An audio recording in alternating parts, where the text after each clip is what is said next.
भाइयों और बहनों, राष्ट्रपति जी ने आपातकाल की घोषणा की है। इससे आतंकित होने का कोई कारण नहीं है।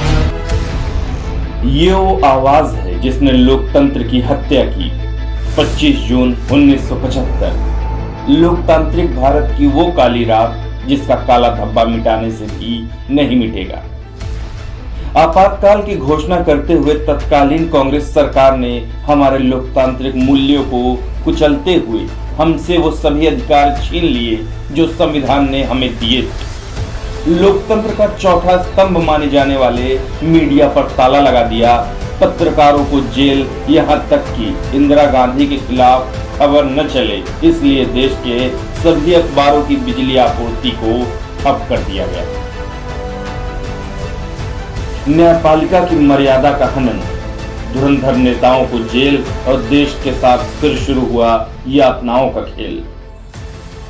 आपको बता दें, आपातकाल की वजह बना राजनारायण की याचिका पर इलाहाबाद हाई कोर्ट का 12 जून 1975 का वो आदेश जिसके तहत रायबरेली लोकसभा सीट से इंदिरा गांधी का निर्वाचन निरस्त हो गया था। लेकिन इसके बाद भी इस्तीफा देने की बजाय सत्ता पर पकड़ होने की अकड़ ही थी जो इंदिरा गांधी की हिटलरशाही चलती रही। 25 जून की सुबह दिल्ली के रामलीला मैदान में इंदिरा के भ्रष्टाचार के खिलाफ जयप्रकाश नारायण की विशाल जनसभा हुई। लाखों के जनसैलाब को संबोधित करने के लिए विपक्ष के मोरारजी देसाई, अटल बिहारी वाजपेयी, लाल कृष्ण आडवाणी, राजनारायण और हेमवती नंदन बहुगुणा सरीखे नेता जेपी के नेतृत्व में मंच पर उपस्थित थे। तभी लोकनायक जेपी ने हुंकार भरी, सिंहासन खाली करो कि जनता आती है। विपक्षी नेताओं की हुंकार और सिंहासन खाली करने की सीधी चुनौती ने इंदिरा गांधी के निरंकुश सत्ता की नींव को हिलाकर रख दिया और फिर उसी रात घबराई इंदिरा ने आपातकाल लगा दिया।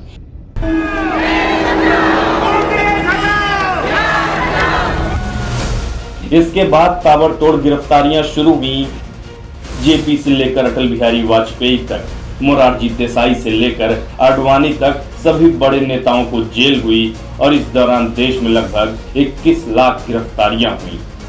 आपको जानकर हैरानी होगी, 83 लाख लोगों की जबरन नसबंदी कर दी गई। मीडिया पर सेंसरशिप का पहरा, भगत सिंह और चंद्रशेखर आजाद पर बनी फिल्मों पर प्रतिबंध, किशोर कुमार के गानों पर प्रतिबंध, महात्मा गांधी और रविन्द्रनाथ टैगोर के उल्लेखों पर प्रतिबंध लगा दिया गया था।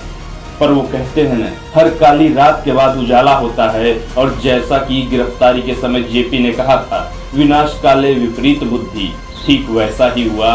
21 महीने की क्रूर शासन के बाद ये काला अध्याय 21 मार्च 1977 को खत्म हुआ और चुनाव हुआ।